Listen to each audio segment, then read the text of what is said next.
Welcome back to another Shifting Schools Off the Cuff. Trisha and I have not done an off the cuff in months, literally months. It has been an incredible summer. We want to talk a little bit about that as well. But here's the thing, folks. I know that it sounds like Trisha and I are together every week because you get to hear either one of us or both of us. And you might have noticed if you've been listening to the esports miniseries, very rarely was it both of us interviewing somebody at the same time, because that's why you have co-hosts. You still get to go out and do things and people can cover each other's backs. So folks, I'm so excited. This is the first time literally in 2 months that Trisha and I have been on the microphone together. Trisha, it is so good to be back on the mic with you. It is great to be here with you, Jeff. Especially, I think you and I have been absolutely thrilled, humbled, honored by the number of folks who turned up to listen to that esports miniseries. We were getting email after email about, the number of people who were saying, I had no idea that gaming could be used for that. And what we were realizing is these conversations that we were having kind of closed off just in email. We wanted to have a space where listeners could come, could be sharing with one another, because it's great, Jeff, of course, for you and I to have that like one-to-one communication with our listeners. But you're a huge believer in the power of community. So am I. So do you want the honor of letting folks know how you're still welcome to email us, of course, but if you wanted to connect with other listeners, we have put our heads together and figured out a way. Yeah. So I'm so pumped about this. This has been something I've probably been thinking about for years of how to do this. The problem is that, we in education, we have communities everywhere.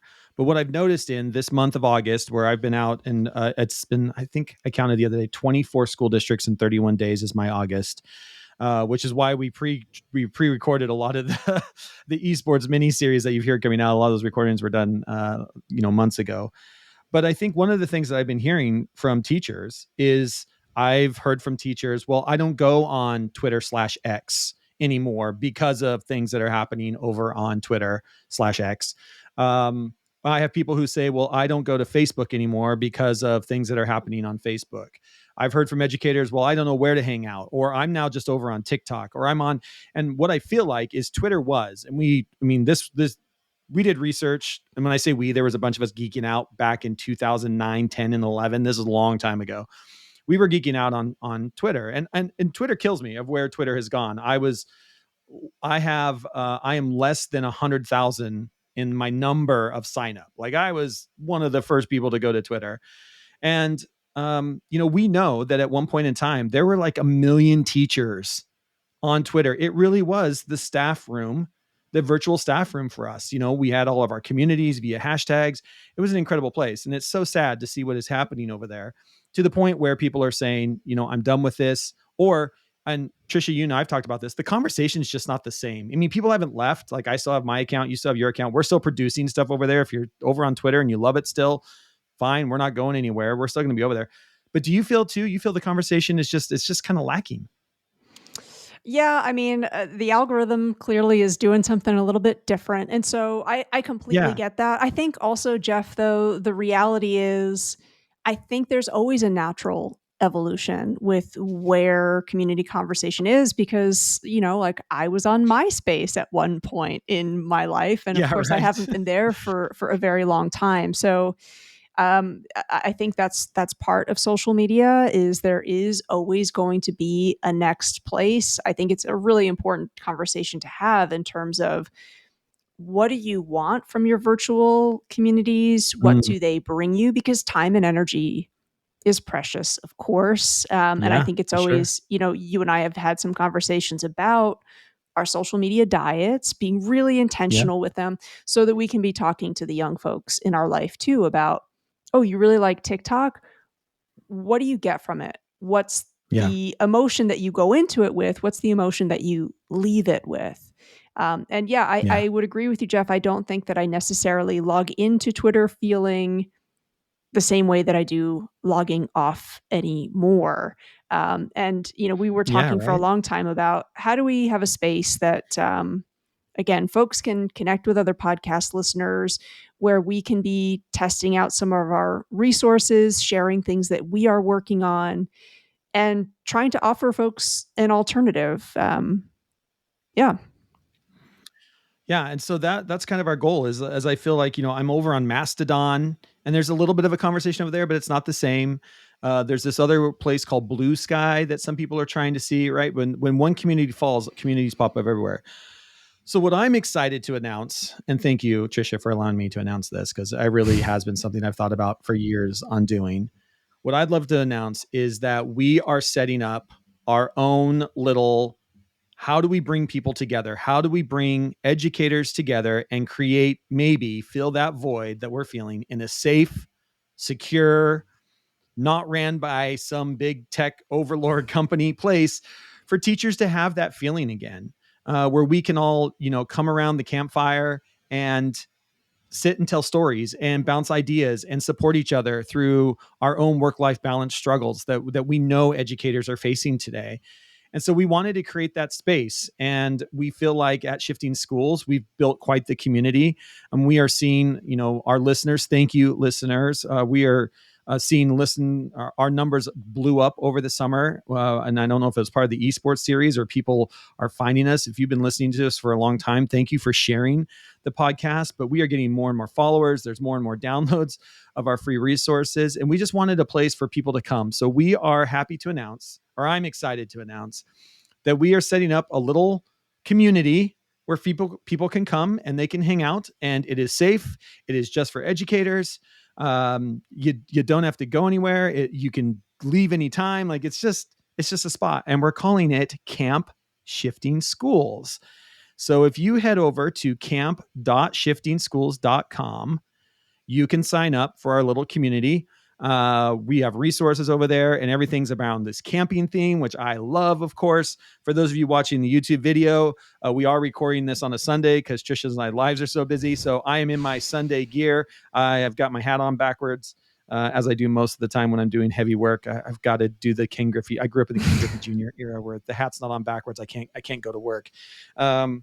But so we're just excited to be there. And people know, I mean, Trish and I talk about this. We both love the outdoors, and I think the camp theme really works for us.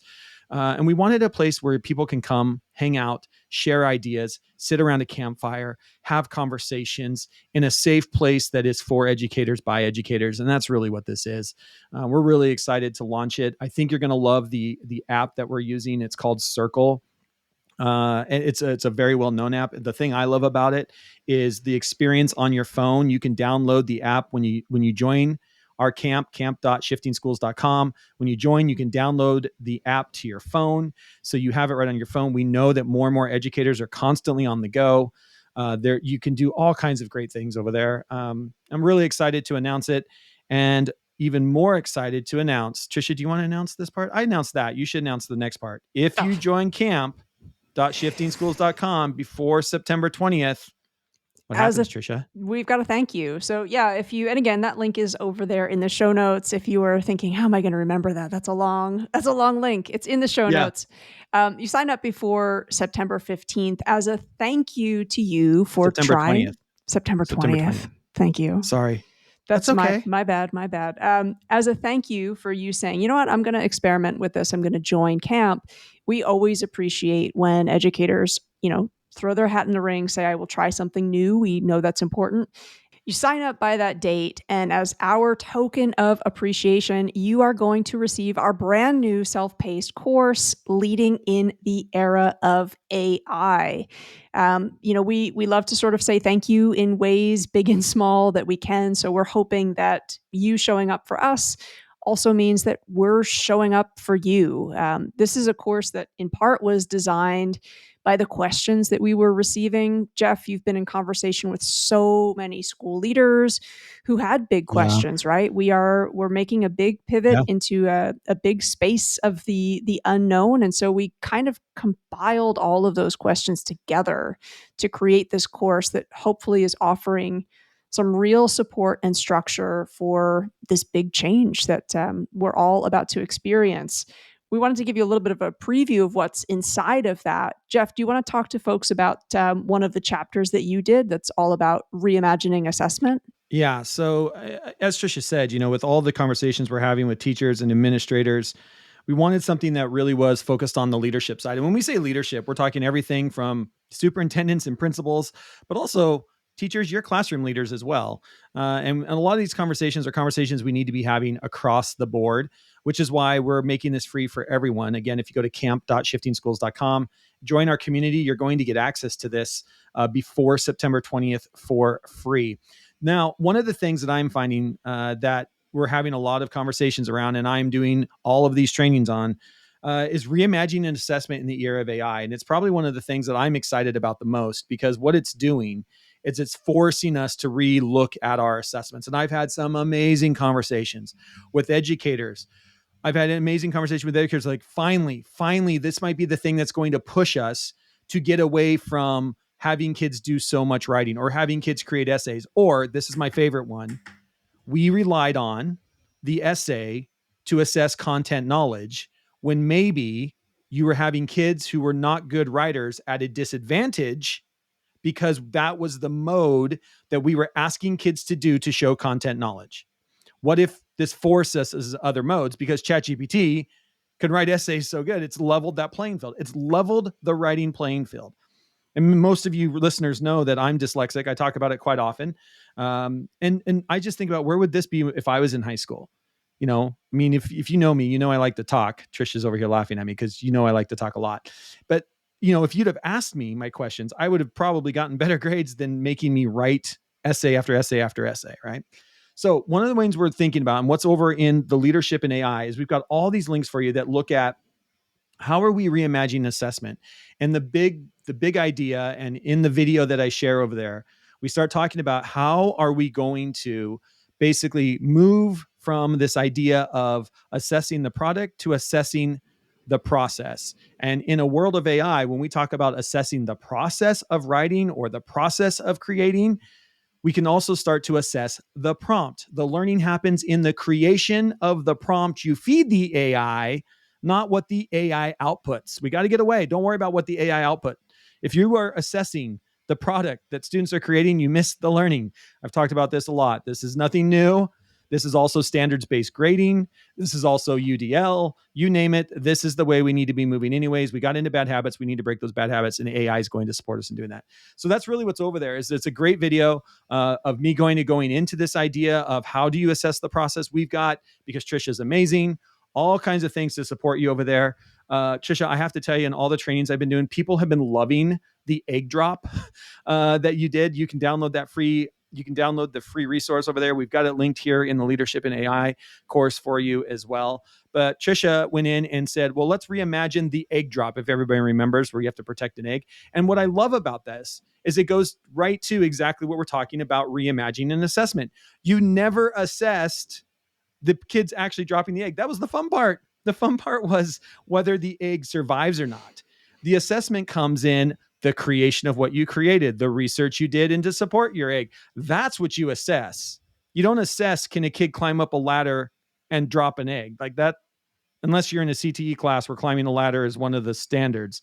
That's not what you're assessing. And so we took this idea, Trisha took this idea and actually walks you through what that might look like, giving you a ton of resources. We've also got over there some of the other resources about how do you cite this with MLA and APA have both come out and said, here's how you cite using AI. I go over that in the video over there as well. So that's just one of the resources that you're going to get, is more in depth into this idea of how are we reimagining assessments in the era of AI. All right, Trisha, that's one of my favorite ones that I did inside this pathway. What's one of the favorite ones that you created? Oh, goodness. Well, let me just run folks through what the sections actually are first. So we've got change management, key terminology, why it matters, finding a framework that works, reimagining assessment, as you heard Jeff just talk about, what is responsible use, and then co creating policy. And I think actually my favorite is the very first one, looking at change management and thinking about how this Mm, is an opportunity. Jeff, you and I have talked a lot about this, and we've seen this every single time that we've had a big, bold innovation. That sure, there is fear, right? change Yeah. can be destabilizing, change can make us feel inadequate. And so I think this is a real moment for us to yet again think about how do we approach change as a community building moment? How is this actually Mm, giving our community and our classrooms an opportunity to think more carefully about why schools are social, about why we are learning together, and what it's going to mean as managers of change to be willing to admit when you don't know. There are a lot of unknowns right now, yeah. and to make space for questions. You know, Jeff, that's one of the things that I see a lot is people not necessarily feeling like it's okay for them to say, I don't even know how to access ChatGPT. This is something that I hear, often. And I think if you Yeah. shame people about what do you mean you don't know? Folks have to be able to bring those Right. questions, right? And Yeah. for peers who are struggling or members of your community, parents and caretakers who are really afraid of this, listen to them, find out what is it that they are worried about. So I think that's a real favorite of mine because, again, it comes back to what are the values of your school community, Yeah. and how is this a moment to really kind of test those values and to see if you mean it. So this course, again, I think I'm really glad that we thought about what we were hearing from folks. The creating policy is another big question. We've got lots of different policy examples in there, but some of our guidance is around ways that you can make sure you're inviting students into that process. Because the Yes. reality is, for those who are saying, you know what, I'm just going to block this technology, I'm going to pretend like it doesn't exist. If you look at just about any research, LinkedIn has got some great data around what generative AI means for the future world of work. And if you are just Yeah. blocking this and pretending like it doesn't exist, you need to really think about the skills that you are withholding from students and how that is Yeah. It's an really equity play. unfair. Yeah. It's an equity play. Yeah. I agreed. No, I agree with you. And I think one of the things we have to realize and understand is it's not going away. So what are you going to do at your school? You're going to block. And I had this great conversation with an IT director. He said, here's the problem. We can block this one, but Google is going to be putting it into Google Docs, Word, and Excel, or Google Docs Sheets in Excel. Microsoft is already putting out Copilot inside Word and PowerPoint. And so at what point? And it was really great because the IT manager used something that used an analogy that I use a lot, where he said, you end up playing whack-a-mole. And here's a really good just kind of idea to be thinking about. If you ever find yourself in a position in education where you feel like you're playing whack-a-mole trying to keep things blocked from kids, you're probably on the wrong side of the game. At some point, I mean, yeah, you can block it now, but it's not going to stop. Like the companies have already said this is coming. The world, to your point, the world has said this is coming, you know? And what this is an equity play. It's not a technology thing. It's an equity play. We want our world to be equitable. We want our students to be equitable, and we need our students to understand what this looks like. Trisha, I don't even think I told you this one. I met a high school kid down in one of our smaller towns, actually here in the state of Washington. He's made his summer job making $125 an hour, helping to train the AI that's going to go in TurboTax next year. Hmm. How crazy is that? No degree, still in high school. He's a junior. He's going to be a senior this year. 125 bucks an hour. That's a pretty good summer job. If you know how to prompt AIs to support companies, right? So he's typing in the AIs, he's getting the prompt, and then QuickBooks or Intuit, who owns it, is taking all of that data to say, okay, this was the prompt, this was the output. Do we need to tweak it? What do we tweak? What are we doing? What are we doing before they release it? And so you're supporting a company creating these things. 125 bucks an hour. That's not bad for a summer gig, right? So there's opportunities here for our kids, and that's part of this, right? How are we co-creating the idea around policies? I want to talk about policies more in our next off the cuff, where we're going to talk about more stories that I've been hearing from the classrooms in the districts that I've done already. But yeah, this idea of policies I think is really interesting. We always like our policies, And then we have so many policies that they don't mean anything anymore. So how do we just do that? And I love the idea of co-creating them with kids, because we don't know what the future holds. We don't know what this is. Get the kids in, and let's make this happen. So And I think yes, that's one of the best ways of actually getting the community to be aware of the policy is involving them in that process, right? yeah, agreed. And so again, here's what we're doing. This is free for you. Tricia ran through those. I'll run through those again. Here's what you get: change management, key terminologies, finding a framework that works. Tricia's created so many frameworks that you can, if you can't find a framework that works, you talk to Tricia over at camp.shiftingschools.com, and I guarantee you she will make a framework that you need for you. Reimagining an assessment, what is responsible use, and co-creating policies. This is a $95 value. We have this on sale for $95 over at Shifting Schools. But if you go to camp.shiftingschools.com and sign up today, it's our little social network. It's our place to hang out, to have a campfire chat, to come to the big tent. These are all terminologies you're going to see over there. We're really kicking the theme, and you can support us in as we build this thing out. But if you join us over at camp.shiftingschools.com before September 20th, you get the entire thing for free. There's embedded videos in here. There's reflective prompts. If you've bought anything from Shifting Schools before, you know the quality of stuff that we produce. And this is just as good as everything else we've done, if not better. So we're so excited to be launching camp.shiftingschools.com. I'm excited to be over there with you to figure out how we use this thing, and where can we support a community that right now I feel is fragmented, and we're trying to find a place to bring people back. And so we thought that this might be something we can do at Shifting Schools as well, because we love talking to all of you. Tricia, any last words? Our next mini series that's going to kick off September 11th is all about expanding the dialogue on social emotional learning. So if you have a real interest in SEL, again, that's a great reason for you to come join the community. It's not just about our resources, right? We want to hear your ideas, your questions, your strategies. So it's a great place, hopefully, for educators to be connecting with educators, asking those important questions, and building our network. So we hope to see you over there soon. Yeah. And if you'd have told me, Tricia, if you'd have told me before we did the esports series that an SEL series would be the perfect follow-up to an esports series, I'd have said, what do those two have in common? But if you've been listening to our esports series here all summer long, you could probably make those connections yourself. So we're very excited for that. You can find out more, of course, over in the podcast as well.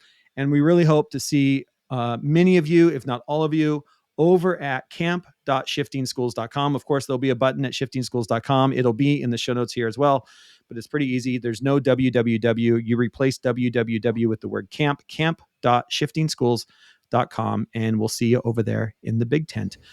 All right. Thanks, everyone. Have a good one. Until next time, we'll see you on the network.